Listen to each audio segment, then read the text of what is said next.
Pero kung ikaw yung pipili, kanino ka drawn towards? Oh my, honestly, I have no idea right now. I have Wala ka no sarili idea. mong personal bias for now. Yeah, right now I have no idea kung saan lang talaga ako dalhin. I'm gonna honestly, paglabas ko ng pag-check ko ng IG ko, parang wow, ang daming nagpa-follow. So Hindi mo in-expect? hindi ko talaga in-expect. Siguro, ang in-expect ko, madadagdagan ako ng siguro mga 10K or 5K. Pero But that's hindi- worth more. Oo nga ang dami talagang nadagdag. So Continue ko yung question. Di ba Okay. you've been in the entertainment industry for like a significant amount of time? yeah, more than a The decade. PBB, more than a decade, Yeah. wow. So the PBB stint, you think has changed the trajectory of your showbiz career? Well, since I've started as a 4-year-old child star, well, I really believe na siguro hindi naman totally nabago yung trajectory ng career path na gusto kong tahakin, but it really had a huge impact sa kung paano ko to haharapin.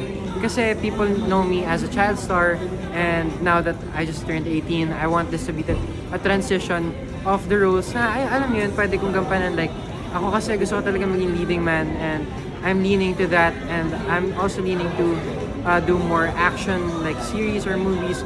So, yun yung mga talagang pinaghahandaan ko. So, I really think PBB helped me a lot para mas ma-improve ko yung craft ko.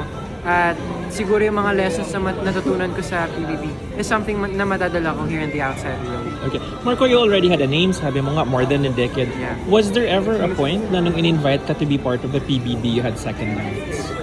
Honestly, I never expected na makakasama pa ako sa PBB. Kasi ako, before talagang napag-uusapan namin ng parents ko na what if pumasok ka, parang quite hesitant pa sila. And ako, honestly, medyo hesitant pa talaga ako noon.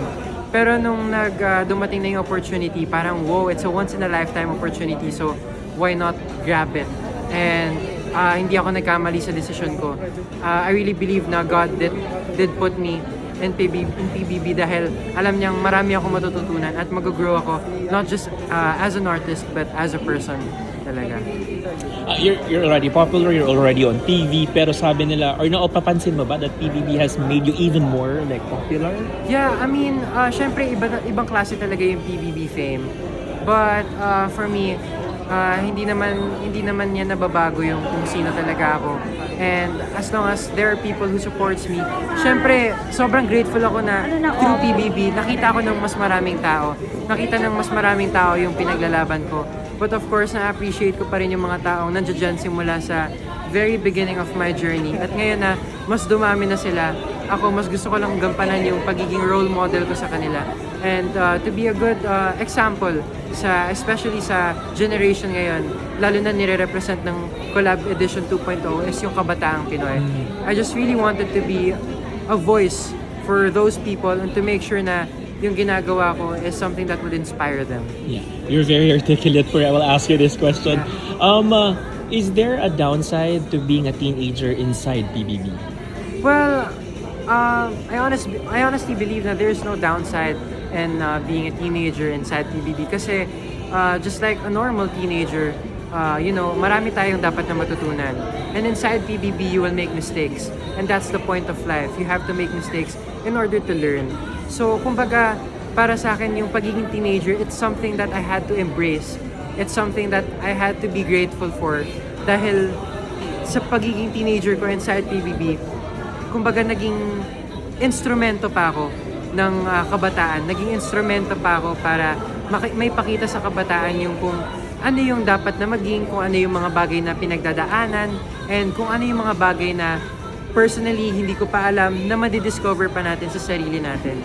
So, being a teenager, it's a blessing. It's really, kumbaga, we have to gauge it as something na magbe-benefit yung future generation. And it's really something na hindi dapat ipinagpapawalang bahala. Kumbaga, it's something to really work on to make sure na we have a brighter future. Yeah, wow, okay. So ito yun, PBB question, I'm sure you've been asked before. Did you regret not getting it into the the final four? No, honestly, going inside PBB, naniwala talaga ako na whatever happens, happens. So, kung ano man yung nangyari sa akin, it happened for a reason. Kasi yung prayer ko when I got in. Sana, kasi may kanya-kanya kaming journey at nakita ko na yung mga housemates na nakasama ko, sobrang bubuti ng puso nila. And alam ko naman na hindi lahat ay makakaabot sa dulo. But I pray na kung ano man yung maging journey namin, is maibigay ni God yung best journey para sa bawat isa sa amin. And I'm pretty sure na na-fulfill ko naman yung dapat kong gampanan sa loob ng bahay. And I'm just really grateful na natutunan ko yung mga bagay na yun inside the house. And hindi ako nanghihinayang, no regrets at all kasi everything happened for a reason. And the reason why I am who I am right now is because of the things that I've experienced. Ito, sige, popular question or unpopular question, maybe ang daming siniship sa'yo. Nasa sa'yo ba yung decision na yon or sa management?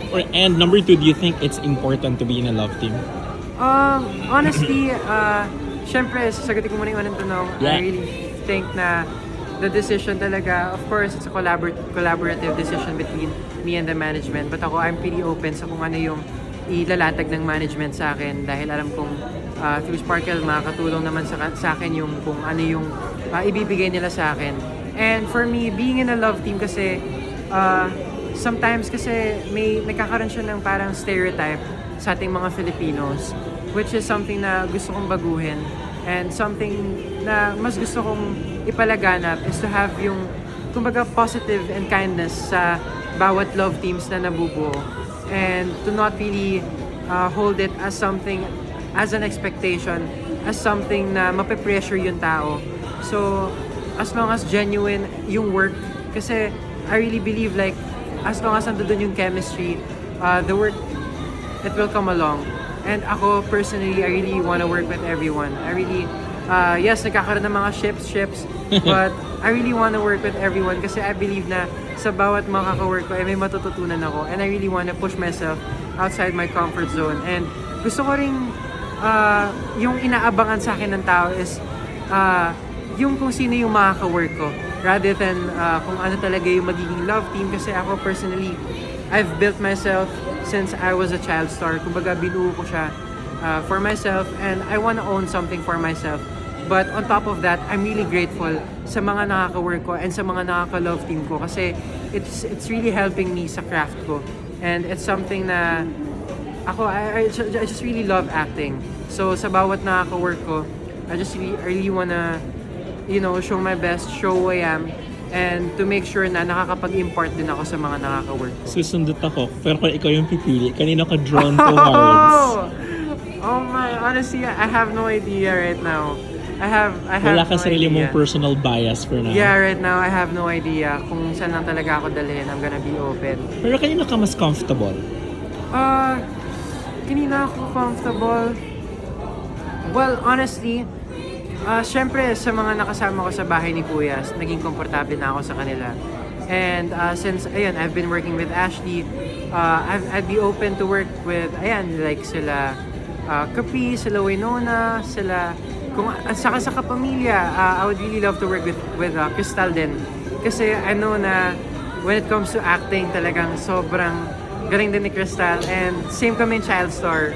Kagaya nila Caprice and ni Crystal, pare-parehas kami in Child Star. So, I really wanna try working with them then. Yeah. Okay. Isa ka pa din sa mga may pinakamadaming followers almost 1,905,000 the last time I checked.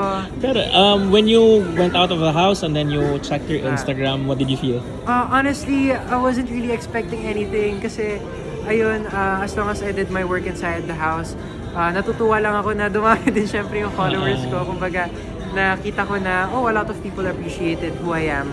Kasi mahirap for a male na umabot ng 1 million. Kasi usually, social media, mas ma-female yun. Yeah. But almost 1 million ka na. Yeah, ako, sobrang thankful lang talaga ako kasi honestly, paglabas ko pag-check ko ng IG ko, parang, wow, ang daming nagpa-follow. So, Hindi mo in-expect? hindi ko talaga in-expect. Siguro, ang in-expect ko, madadagdagan ako ng siguro mga 10K or 5K, pero... But that's there's more. Oo nga ang dami talagang nadagdag. So, ako parang mas naging masaya lang ako at kumbaga, it's really a good pressure to make sure na I'm doing this for them. To make sure na nagiging inspirasyon ako sa lahat ng mga taong nagpa-follow sa akin and that I bring them happiness, I bring them knowledgeable content, and I bring them Useful content. useful content and magagamit nila para rin sa personal lives nila. At gusto ko lang talagang makatulong sa kanila. How much of a social media person are you in a scale of 1 to 10 maybe? I mean, there are times na talagang mas social media ako, honestly. When I got out, talagang nag-scroll talaga ako. Sinerch course, ko talaga na-miss mo eh. sinerch ko talaga yung pangalan ko. Tapos, ayun, so may mga times din na I take a step back from social media kasi it can get too much. Yeah. As much as I want na mag-doom scroll talaga, I wanna make sure na yung content na kino-consume ko is yung makakatulong para sa akin at hindi yung magiging negative pa yung thinking ko. So, ayun, talagang I'm just really napawaw lang talaga ako sa mga naganap. And when it comes to social media, it's also a great platform para maka-reach ng mas maraming kabataang Pinoy. Ayun. So, yeah. One last question for me kasi 'di ba yung mga kapuso leading men sila Alden, sila so Dennis Trillo nag-move na sila to a different, seniority Yeah. category, and right now the field is open. Who the next Alden is or who the new idol would be, and Yeah. then it's a competitive field. What Yeah. can you say about that? Honestly, of course, I've been taking notes about the people that I look up to. Like, ayan, sila Kuya Alden, sila Kuya Ding Dong.